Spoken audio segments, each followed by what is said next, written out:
Public Works Minister Patricia de Lille wants corruption whistleblowers to be rewarded financially. De Lille believes that paying them a fee would go a long way in ensuring that their information was appreciated by government.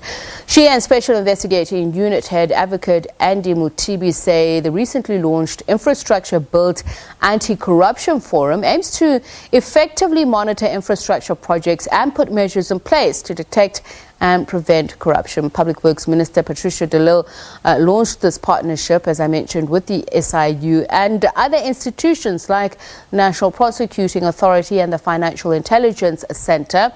Cynthia Stimple is an SAA whistleblower. She joins us now for more reaction. Very good evening to you, and thank you so much for speaking to us, Cynthia. So I'd imagine that you would think that this is a good move, irrespective. You've already done the whistleblowing. Do you think it'll help draw more out?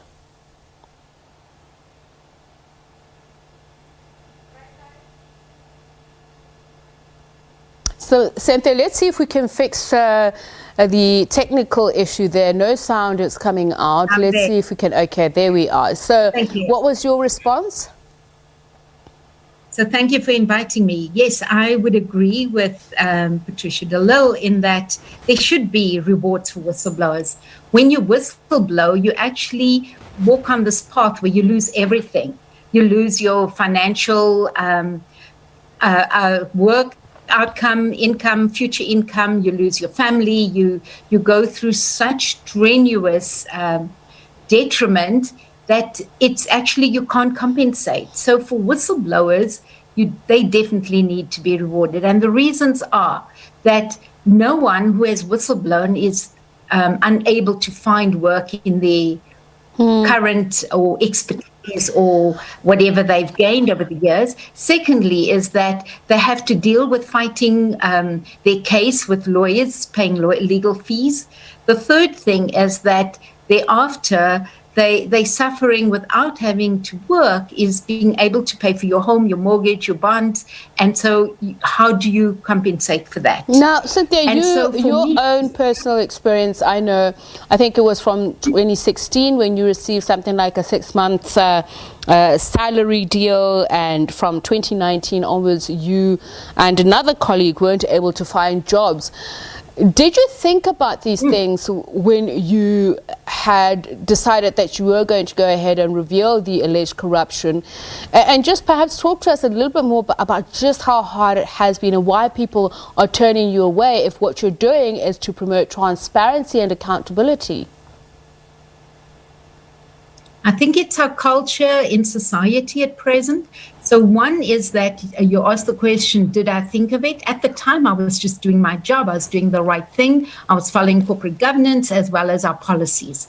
So I stood up and spoke out for the correct thing. It wasn't about, I'm a whistleblower, I'm just speaking out. You become a whistleblower after you try and stop things from happening, bad things happening in an organization. The repercussions is what one is not prepared for.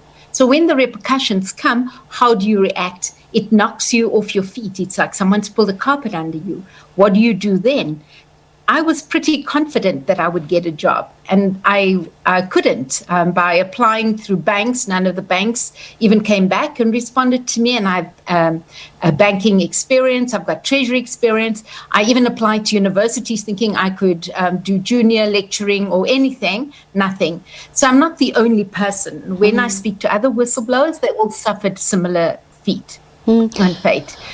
So now, it's been said that there's a potentially controversial area that, especially if there are people who talk about something that goes beyond honorary mentions of potential rewards, that this is something that may be seen in other jurisdictions and it's something that needs to be given serious consideration to. What are your thoughts about this?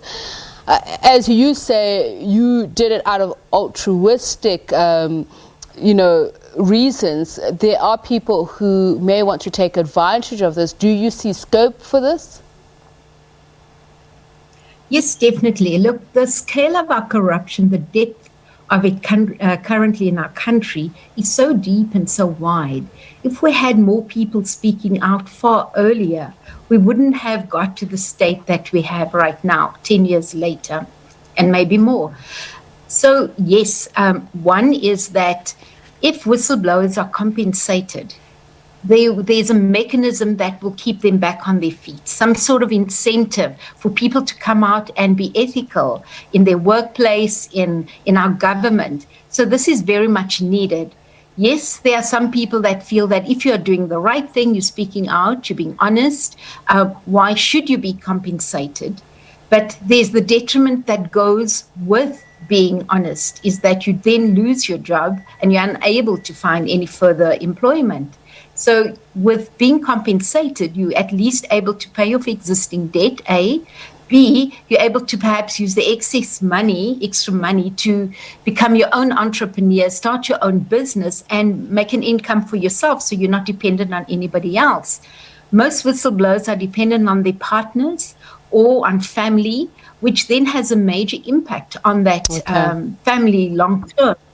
All right, thank you so much for speaking to us. Cynthia Stimple is an SAA whistleblower. She is said to have intervened in a deal which would have allegedly given former SAA CEO and her associates, I think, something in the region of 250 million rand. We're going to take a quick break.